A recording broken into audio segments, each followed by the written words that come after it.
Hello दोस्तों, आप सब कैसे हैं? आशा करती हूँ अच्छे होंगे। आज मैं सुनाने जा रही हूँ प्यार भरा अनोखी कहानी। कहानी है लफंगे क्यों घबरा गई थी आरती। निधि, ये स्टॉल ले ले। आरती की नज़रें निधि के चुस्त टॉप पर जमी थी और निधि के चेहरे पर झुंझलाहट थी। रख लो, बाद में अपने बैग में डाल लेना। उफ, बैग में क्या और सामान कम है जो इसे भी ढोती फिरूं। यहाँ से निकलते वक्त थोड़ा सा ध्यान रखा करो। बाहर चाय की दुकान पर खड़े हुए लफंगे, अब क्या मैं अपनी मन मर्जी के कपड़े भी नहीं पहन सकती हूँ? और वैसे भी आज तक उन लोगों ने ना कुछ कहा है, ना कोई ऐसा व्यवहार किया है जिससे मुझे कोई परेशानी हो। और तो और उस दिन मेरी स्कूटी स्टार्ट नहीं हो रही थी तो उन लड़कों ने ही ठीक कर दी थी, वरना मेरा एग्ज़ाम भी मिस हो जाता। बेवकूफ़ है तू, जरा अपने सेसज को जगा कर रखा कर। सामने वाले हिमेश जी की बेटी को देख, कैसे ढंग के कपड़े पहनती है, और आज तक उसे ने मम्मी प्लीज़ मुझे किसी से कंपेयर मत करो कहते हुए निधि इतनी तेज़ी से भागी कि आरती उसे स्टॉल पकड़ा ही नहीं पाई। माँ बेटी का लगभग रोज का विवाद और चिक चिक हरीश को अच्छी नहीं लगी। सो बोल उठे, तुम क्यों मन खराब करती हो किसी और की वजह से? निधि पर इतनी रोक टोक ठीक नहीं है। मोहल्ले वालों की वजह से क्या वो अपनी मन मर्जी से पहन ओढ़ भी नहीं सकती? मोहल्ले वाले की परवाह नहीं है हरीश। मेरा मन तो उस चाय की गुमटी पर खड़े लड़कों को देखकर खराब होता है। अरे सुबह शाम ही तो चाय पीने का समय होता है। तुम तो ऐसे बोल रही हो जैसे ये लड़के दिन भर वहीं खड़े रहते हैं। दिन भर खड़े रहे तो ठीक है, पर उसी वक्त क्यों खड़े हो जाते हैं जब अपनी निधि कॉलेज जाती और आती है? आरती के तर्क का जवाब देना हरीश के बस में नहीं था। तुम नहीं जानते हरीश, मुझे उनकी हंसी से चिढ़ होती है। आते जाते लोगों को ताकना और धीरे धीरे बातें करके हंसना मेरे गुस्से को बढ़ा देता है। अब यह क्या बात हुई? किसी की हंसी से तुम उसके चरित्र पर उंगली कैसे उठा सकती हो?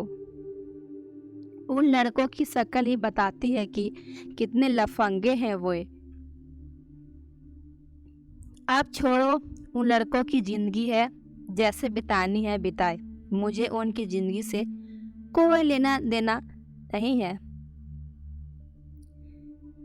लेकिन उनके जीने के ढंग की आँच खुद तक पहुंचाने लगे तो कोई क्या करे? बाहर चाय की चुस्कियां लेते और एक दूसरे के हाथों पर हाथ मार के हंसते उन लड़कों को देखकर आरती का मन घृणा से भर उठता था।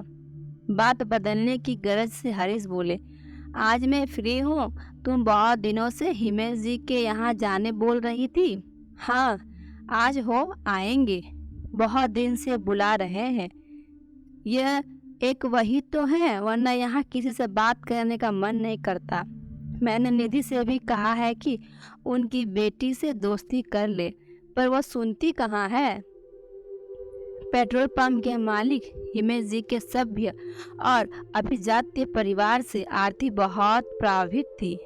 2 महीने पहले जब आरती का परिवार यहाँ शिफ्ट हो रहा था तो हिमेश जी ने ही नसीहत दी थी, यहाँ के लोगों से बातचीत और व्यवहार ज़्यादा ना रखे, खासकर जब घर में लड़की हो।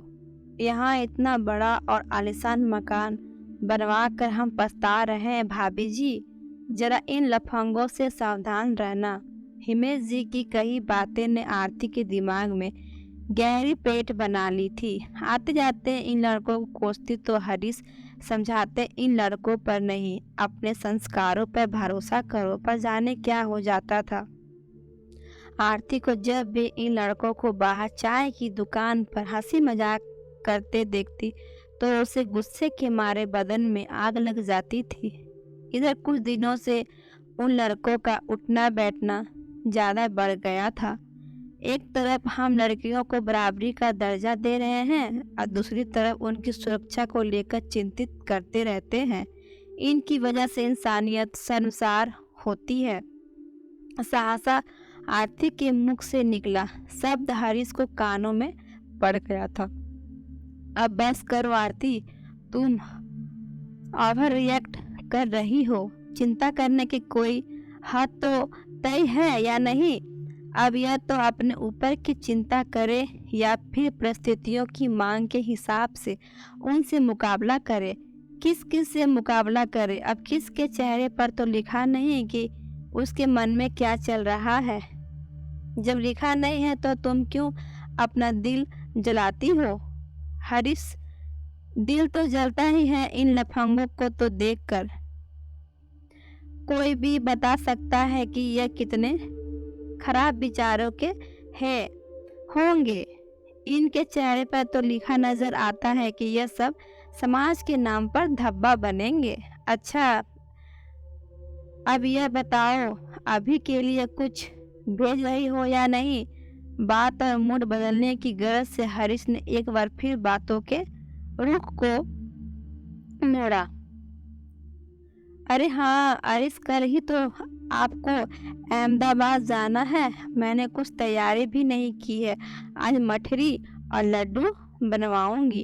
क्या बताऊं, निधि को अकेले नहीं छोड़ सकती, वरना मेरे भी मन था कि अभी से मिल आती। आरती का मन बेटे के अभी को याद कर भींग सा गया था। ढेर सारी चिंता आंखों में समाये आरती उठ खड़ी हुई थी। 9 बज गए लेकिन सन्नू का कुछ पता नहीं था। आज तो उससे राशन भी मंगवाया था, पता नहीं उसने खरीदा भी होगा या नहीं। सोचती हूँ आरती के कानों में दरवाजे की घंटी की आवाज पड़ी तो उसने जल्दी से दरवाजा खोल दिया। पर यह क्या, बाहर राशन के सामान से लदी फदी सन्नू के पीछे बाहर चाय के अड्डे पर खड़े होने वाले 2 लफंगे आटे की बोरी पकड़ के खड़े थे। नमस्ते आंटी सुनकर लगा जैसे कानों में कोई पिघला शीशा उड़ेल दिया हो। आरती की भाव भागिमा देखकर आटे की बोरी वहीं रखकर वे लड़के चलते बने। उनके जाते ही आरती सन्नू पर बुरी तरह से फट पड़ी थी। देख सन्नू, हम बेटी वाले हैं, ऐसे में किसी को भी घर लेकर चले आना ठीक नहीं है। मैम साहब, बेटी वाले हम भी हैं, इतने तो पहचान हमें भी है। आदमी को आदमी समझना सीखो। सन्नू बड़बड़ा रही थी। उसका मूड खराब करके आरती अपने काम को बढ़ाना नहीं चाहती थी। 100 बात को वही छोड़कर वो नरमी से बोली, हमारे किसी से निजी दुश्मनी तो है नहीं, घर में लड़की है सो चिंता बनी रहती है। तो खुद ही देख, यह लफंगे से लगने वाले लड़के सुबह शाम यहीं खड़े रहते हैं। आटा मोड़ते हुए सन्नू ने कहा, ये बच्चे भी हमारे आपके सामने परिवार से हैं, अकेले रहते हैं, पढ़ाई करते हैं, थोड़ा बाहर हंस बोल लेते हैं तो क्या हुआ? ये लड़के यहाँ के नहीं हैं क्या? नहीं, कोई कोर्स कर रहे हैं। तू इतना सब कैसे जानती है? इनके लिए शाम की रोटी मैं ही बनाती हूँ। इस खुलासे के बाद तो आरती का मूड ही खराब हो गया। जाने सन्नू ने उन्हें क्या क्या बताया होगा। दूसरे दिन हरीश अहमदाबाद चले गए तो आरती ने खुद को घर में कैद कर लिया। ऐसे में सन्नू एक ऐसी खबर लाई कि आरती का दिल और दिमाग दहल गया। मुंह अंधेरे नुक्कड़ पर कोई एक लड़की को कार से ढकेल गया था।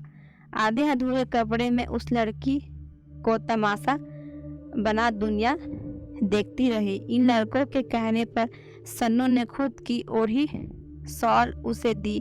चाय की गुमटी वाले अब्दुल चाचा के आश्वासन पर ही उस लड़की को उन लड़कों ने अस्पताल पहुंचाया। बेचारे डर भी रहे थे पुलिस थाने का कोई चक्कर ना हो। हिमेश जी ने तो दूर से ही हाथ जोड़ दिए थे। आप ही बताओ मैम साहब, आदमी ही आदमी की मदद ना करे तो उसकी बड़ी बड़ी बातें किस काम की। हिमेश जी के पास 2 से 2 गाड़ियां खड़ी रहती है, पर जरूरत के समय साफ मना कर दिया। ऐसे मामले में सब डरते हैं, पर इतना भी क्या डरना कि आदमी से गिदड़ बन जाए। जब बातों के शेर है, दम किसी में नहीं। सन्नो ने अपने मन की भड़ास निकाली। उस बेचारी की दुर्दशा किस के कर्मों का नतीजा है, कौन जानता है। आरती का चेहरा पीला हो गया। दूसरे दिन शाम को आरती घर से बाहर निकली तो हिमेश जी मिल गए। हिमेश हमेशा की तरह चिंता में लीन देखते ही बोले, भाभी जी सुना आपने कल क्या हुआ? जी, सन्नू ने बताया था। मैं कहता था ना, आजकल जमाना लड़कियों का बाहर निकलने वाला नहीं है। मुझे देखिए 2 से 2 गाड़ियां घर में रख कर छोड़ी है। मजाल है जो मेरी बेटी अकेले दुकेले ही निकल जाए। मैं तो कहता हूँ आप भी अपनी बेटियां को यूं अकेले बाहर न जाने दिया करे। गाड़ी नहीं है तो कम से कम ऑटो कर दीजिए। 4 से 5 दिन पहले उसकी स्कूटी भी शायद खराब हो गई थी। आरती समझ गई थी कि उन्होंने उन लड़कों को निधि की स्कूटी स्टार्ट करते देख लिया था और वे एक अच्छे पड़ोसी होने का फर्ज उन दावे ढके शब्दों में उसे बोल रहे थे, बोलने की कोशिश कर निभा रहे थे। आज जाने क्यों आरती को हिमेश जी की बातों से कुछ कोफ्त सी हुई। उन्हें लगभग टालती हुई सामने बने पार्क की बेंच पर बैठ गई। सुबह से जी मिचला रहा था। शायद कल रात हुई घटना से उस पर असर किया था। हिमेश जी की पत्नी अपनी बेटी सुप्रिया के साथ आती दिखी। वहां खड़े दोनों लड़कों ने उसे अजीब नजरों से देखा, फिर मुंह घुमा लिया। आरती ने आज तक सुप्रिया को किसी से बातचीत करते नहीं दिखा था। हिमेश जी ने बताया था कि उनकी बेटी रिजर्व स्वभाव की है। अरे भाभी जी, आज अकेले भाई साहब नहीं दिख रहे हैं, अहमदाबाद गए हैं। चलिए, किसी चीज़ को ज़रूरत हो तो बताइएगा। कर्तव्य पूर्ति कर हिमेश जी की पत्नी अपने घर के भीतर चली गई। सामने चाय की गुमटी में बैठे हों लड़कों की और आरती की नज़र गई। लड़के, हाँ लड़के ही तो थे। जाने क्यों लफंगे शब्द की अनुगुंज सुनाई नहीं दी। पार्क में खिले गुलाब के फूलों की ओर हाथ बढ़ाते बच्चों को माली ने डांटा। आरती की नज़र उन फूलों की ओर गई। एक दिन सुबह की सैर करते हुए उसके आंचल में कांटे अटक गए थे। तब से वो सावधान होकर वहां से निकलती है, लेकिन आज कांटों से ध्यान हटकर छिपे फूलों की ओर चला गया, जिनकी महक उसके मन को छू कर निकली थी। आज शाम कुछ नई सी थी। किसी की हंसी कानों में चुभ रही थी। आरती ने एक बार फिर ध्यान से उन लड़कों को देखा। कल इन लड़कों द्वारा उस अनजान लड़की ने प्रति दिखाई संवेदनशीलता ने साबित किया था कि संवेदना किसी खास चेहरे और स्तर की मोहताज नहीं होती। आरती यूं ही बैठी रही। करीब आधे घंटे बाद उठी तो ऐसा चक्कर आया कि कुछ होश ना रहा। आँख खुली तो देखा सामने डॉक्टर बैठा है। चलिए, आपको होश आ गया, अब मैं चलता हूँ। चिंता की कोई बात नहीं है, मुस्कुराते हुए डॉक्टर ने आरती से कहा। ये लड़के मुझे अपनी बाइक में हवाई जहाज जैसी स्पीड में लेकर आए थे। मम्मी, आपकी तबीयत ठीक नहीं थी तो बता देती। केतन और सुनील नहीं होते तो आज पता नहीं मैं कैसे मैनेज करती। इन बेचारों ने मेरी वजह से खाना भी नहीं खाया, तब से यही भूखे बैठे हैं। कौन? आरती अवाक सी उन केतन और सुनील नाम वाले लफंगे को देखती रही। निधि ने धीरे से आरती के हाथ को दबा दिया। उसे डर था इन बेचारों के प्रति चेहरे पर नफरत ना आ जाए। आंटी जी, आज हमारा पिक्चर देखने और बाहर खाना खाने का प्रोग्राम था, इसीलिए सन्नो दीदी को मना कर दिया था। हम जाने ही वाले थे, लेकिन देखा आप अचानक गिर गई। सोच रहे थे कि क्या करें, तब तक दीदी आ गई। उन्होंने बताया कि आपको स्पॉन्डिलिटिस की वजह से चक्कर आ जाते हैं। गिरने की वजह से आपके सिर पर चोट लग गई तो हम घबरा गए थे। आज तो तुम लोगों को खाना भी नहीं मिलेगा। कोई बात नहीं, केतन की मम्मी के बनाए लड्डू हैं, उन्हें खाकर हमारा मस्त काम चलेगा। आरती ने पूछा, तुम लोग यहाँ अकेले रहते हो? आंटी जी, यहाँ पास वाली गली में 4 लड़कों के साथ एक कमरे को साझा कर रहते हैं। हम दोनों बीटेक और वे दोनों लड़के एक टेक्निकल ट्रेनिंग कर रहे हैं। इम्तिहान ख़त्म हो गए हैं पर घर नहीं गए। यही 3 से 4 घंटे पार्ट टाइम नौकरी में व्यस्त बिता रहे हैं। जेब खर्चा निकल आता है, मतलब किताबों वगैरह के लिए। सुनील ने सफाई दी। आरती हैरानी से उन लफंगों को देख रही थी। निधि, देख तो जरा, अभी के लिए बनाया नाश्ता डब्बों में पड़ा है, थोड़ा दे दे। क्या भूखे सोएंगे ये बच्चे? यह बोलती हुई आरती अपने शब्दों पर खुद ही अचकचा गई। आश्चर्य हुआ कि इन लड़कों के लिए ममता जागा कैसे। बड़े संकोच से केतन ने निधि के हाथ से पैकेट ले लिया, पर दरवाजे तक आकर अचकचा कर रुक गया। क्या हुआ? निधि ने पूछा तो केतन ने कुछ संकोच से कहा, 1 मिनट बाद आएंगे। क्यों? वे हिमेश अंकल अपना गेट बंद कर रहे हैं। हमें यहाँ देख लिया तो क्या? वो आप नहीं समझेगी।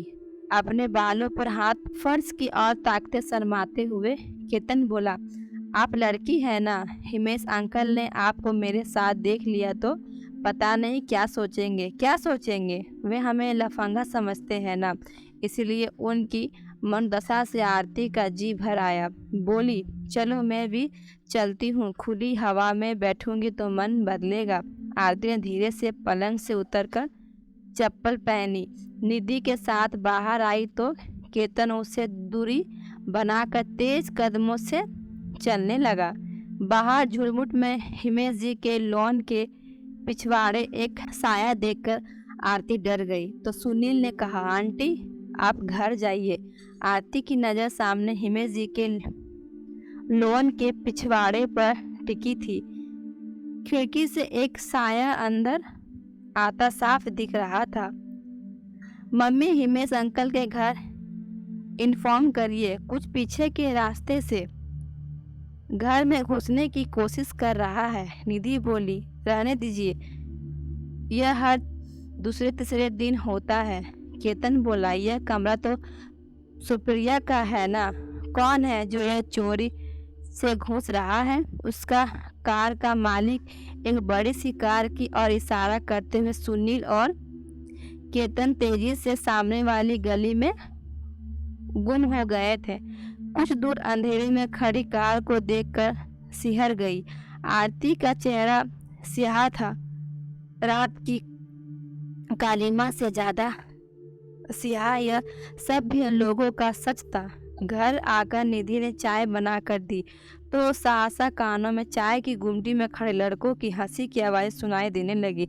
जाने क्यों इस हंसी में खिल दर्पण की महक आई। सामने खिड़की की से हिमेश जी के लॉन का कुछ हिस्सा दिख रहा था। आरती ने अपनी सोच पर रोक लगाते हुए अपनी नज़र हिमेश जी के बंगले की ओर दौड़ाई तो वहाँ अंधेरा था। शायद हिमेश जी गहरी नींद में सो रहे थे। अलबत्ता उनकी बेटी के कमरे में हल्का उजला दिख रहा था। हिमेश जी दूसरों को असामाजिक तत्वों से बचने की सीख देते हैं, जबकि रात के अंधेरे में वे अपने घर में पीछे की ओर से किसी लफंगे के आने जाने से बेखबर थे। आरती ने चुपचाप अपने कमरे की खिड़की बंद कर दी थी। अगर ये कहानी आप सभी को सुनकर अच्छी लगे तो प्लीज़ लाइक करें, शेयर करें, सब्सक्राइब करें। धन्यवाद।